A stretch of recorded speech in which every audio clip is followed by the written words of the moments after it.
I recently shared 4 tips to help me cope with vision loss. Well, I've got more for you. Don't go anywhere.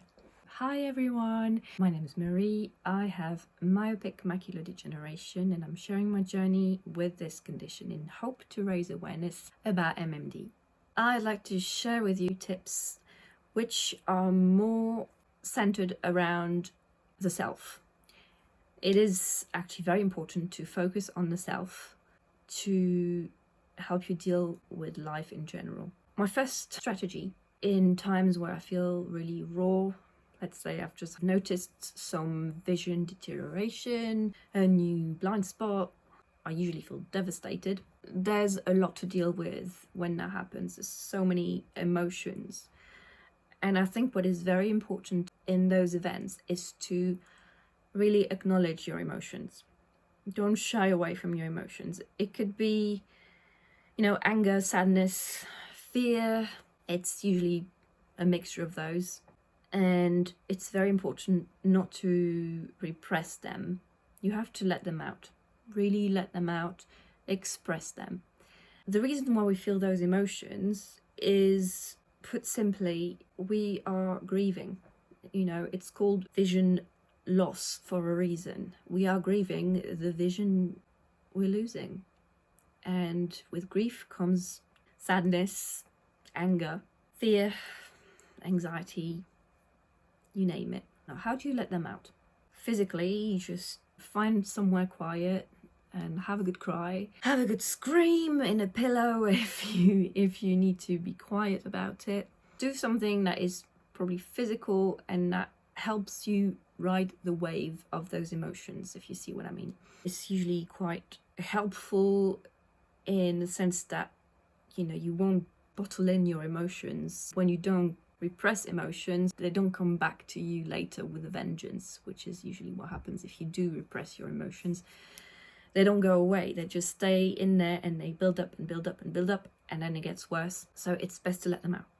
Another tip, which I find very useful, and is actually nicely linked to the expression of emotions, is to listen to music. Of course, this might not apply if you do not like music, so I apologize if you don't. But if you do like music, just, wallow in it. Just put your earphones and just, listen to whatever floats your boat. I have to say, after I was diagnosed, I really went back to music wholeheartedly. There was a period where I was not as into music as I used to be. And after I was diagnosed, I went back to music. And the great thing about music has such amazing power to make you feel a certain way and to channel your emotions. And I remember feeling, after my diagnosis, extremely happy to find that music hadn't changed. Unlike my vision, vision had deteriorated and changed the way I saw the world, but music stayed the same. And that was such a comfort in what was really hard times. And since that time, I've stayed with music a lot. I've got into music a lot more and really enjoying it. It's a good one to help sort of let out your emotions. Another way to express those emotions is to do something creative.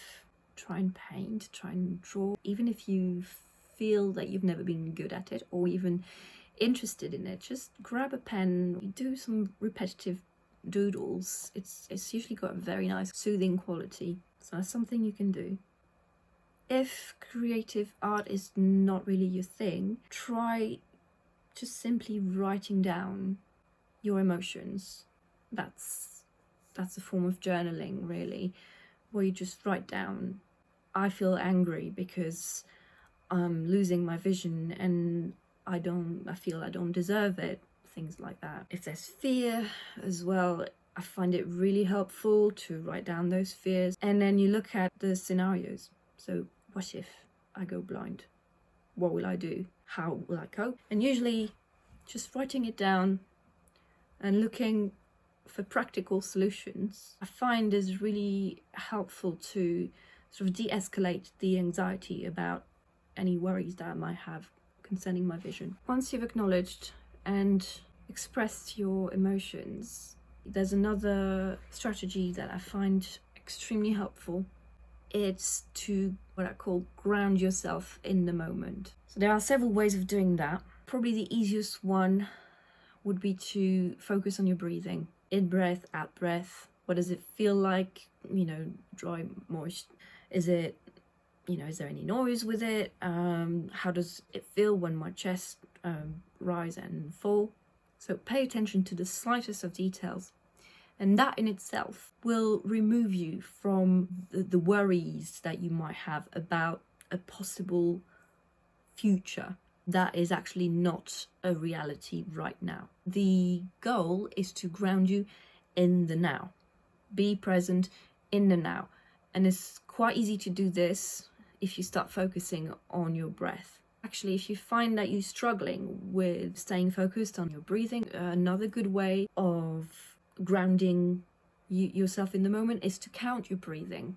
So you breathe in, count 5 intakes of breath, and then count to 5 as you breathe out, and again and again. That, I think, is even more effective in keeping you grounded in the moment, because your mind, especially if you're new to breathing exercises, mindfulness exercises, I think counting is more likely to stop your mind from wandering. Another way that is quite useful is to do what they call a body scan, where you start with say the top of your head. You just slowly go down top of head, face, neck, shoulders, arms, torso.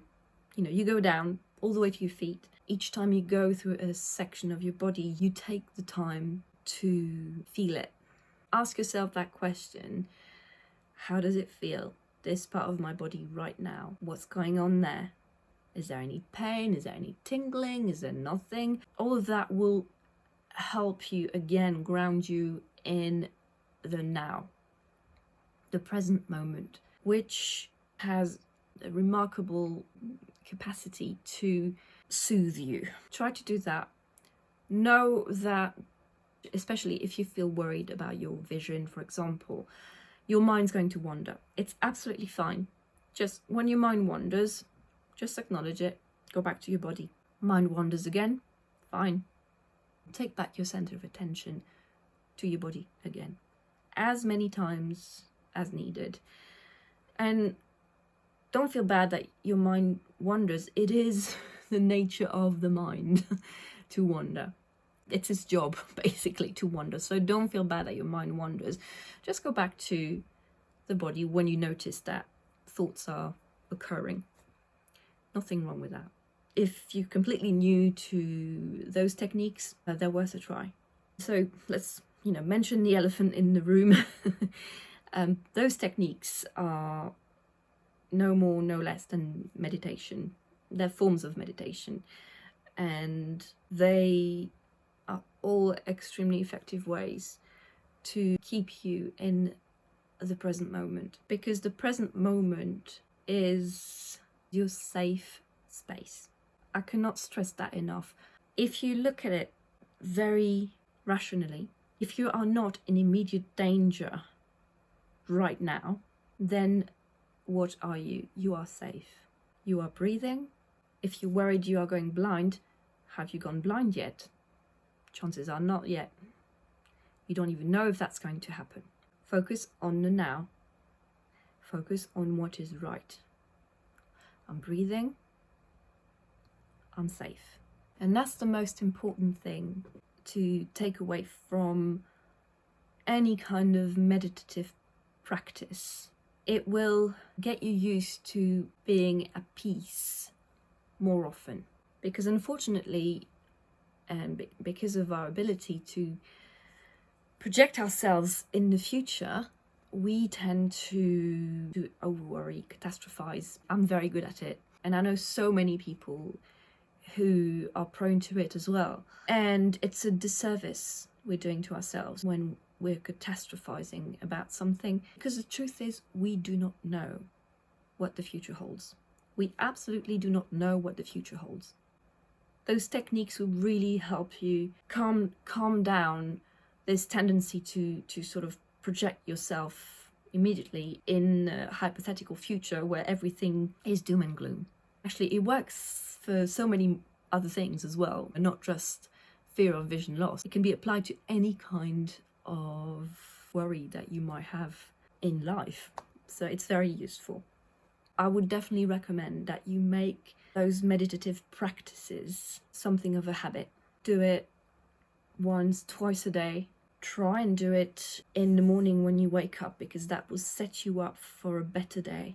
And repetition is the key, because the more you do it, the better you will become at it, and the more beneficial it will be. So once you've found a way to ground you in the moment, you'll find that you will start noticing those little nuggets of happiness or goodness in your life. They will spring more easily to your eyes. And this leads me to another coping strategy, and is to cultivate gratefulness.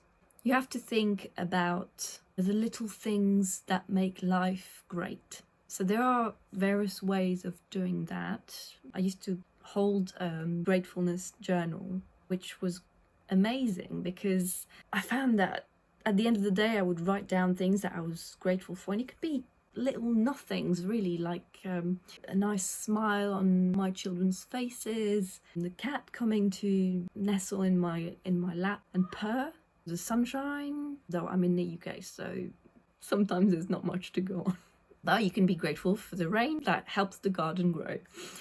There you go, there's your gratefulness. You know, we were talking about listening to music. Sometimes, you know, just listening to a beautiful piece of music is enough to trigger your gratefulness. Have the privilege to listen to something so beautiful or so uplifting. You know, I'm not talking just about classical music, I'm talking about any music that will make you feel great. You know, it could be rock, it could be rap, it could be anything that has this uplifting quality. One of my great pleasures is I'm very sensitive to colours. I love colours. If I look at something that has loads of colours, now I'm looking at my stash of yarn, which you can't see, but it's very, very colourful.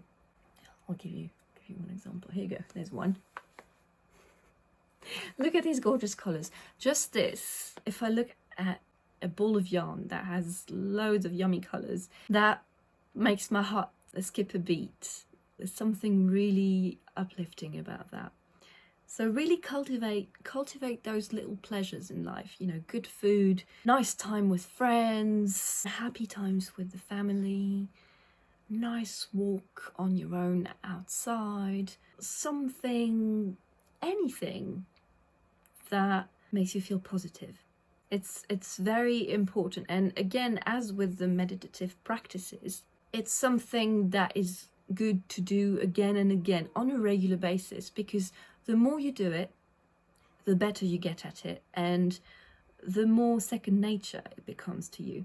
I mean, when I first heard of, you know, cultivating gratefulness, count your blessings, you know, and I was like, I don't want to count my effing blessings. You know, I'm going blind, for crying out loud. I don't want to hear anything about what I'm supposed to be grateful for. And then gradually, it grew on me, and I find now that it's become an essential part of my self-care routine. So I do recommend that you try it for yourself if you haven't already. And again, it works even if you don't have an eye disease. That's the beauty of it. It works for any situation in life. So that's great. One last tip that I'd like to share with you, and is probably a difficult one, and probably not if you've just been diagnosed. It's something that comes a little bit further down the line, because it takes a little bit of acceptance, I think, of the diagnosis and of anything that might come as a negative in your life. So that last strategy is to view life as an adventure. and acknowledging that it is about growing and learning, and that anything that comes your way is an opportunity for self-growth and to improve yourself. And I'm not saying in terms of improve yourself as in be a better person, but improve how you feel about yourself around life. Because if you think about it, there is nothing you can control about life. You know, like John Lennon used to say, life is what happens when you've got other plans. And that is so true. He might not be the one who coined the expression, but it is in one of his songs. That is so true. You make plans for your life and life happens. There is nothing you can do to control that. But there is one thing you can control. That is the way you decide to react to what happens to you. It's not easy, for sure. When what happens to you is tragic, life-altering, how do you go about and accept it as a learning experience? It takes time. And allowing yourself to soak in what's happening. And this is where, you know, everything I was going on about, everything I was mentioning before, like, you know, acknowledge your emotions, be in the moment, cultivate gratefulness, all of that will sort of be funneled down to this acceptance that life is about learning. My disease has taught me so much. My disease has made me go out of my comfort zone. It's made me meet people I would have never met otherwise and share new connections with new people and all over the world as well. That is in itself amazing.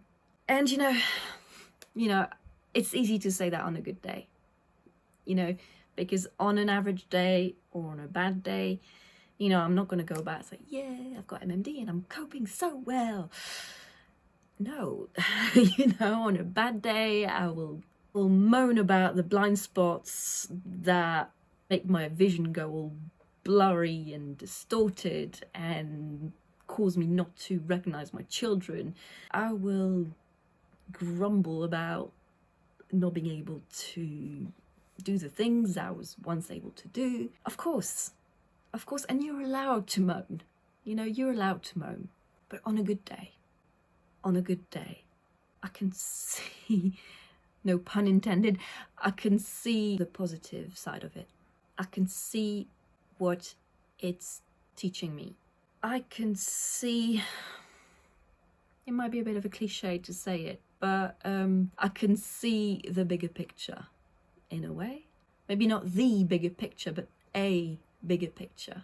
And for sure, I mean, this disease has taught me to see the world in a different way, both literally and figuratively. It's made me reach for things that I would never have reached for had I not developed this condition. It's my journey. I have no other choice but to embrace it, and so I'll try and make the most of it on a good day. I'd say it's about trying to go with the flow. If you try to swim upstream, it's almost impossible to do it, and even if you manage to do so, you're going to exhaust yourself. However, if you let carry yourself by the current, it's much easier. I think it's a very good analogy. Whenever life throws things at you, it's easier to go with them rather than against them. But I do appreciate that it takes time to accept it. But the sooner we accept it, the easier it gets. So yeah, those are my coping strategies that are centered on your inner self. I use them in conjunction with the other 4 coping strategies more centered around your outside world, which you can find in another video on my channel. Do you have any other strategies that are focusing on your inner self, just to help you find inner peace? Just let me know in the comments if you do. I would love to hear from you. Don't forget to give me a like if you enjoyed this video. Consider sharing and subscribing to help me raise awareness about myopic macular degeneration. Thank you very much. Bye.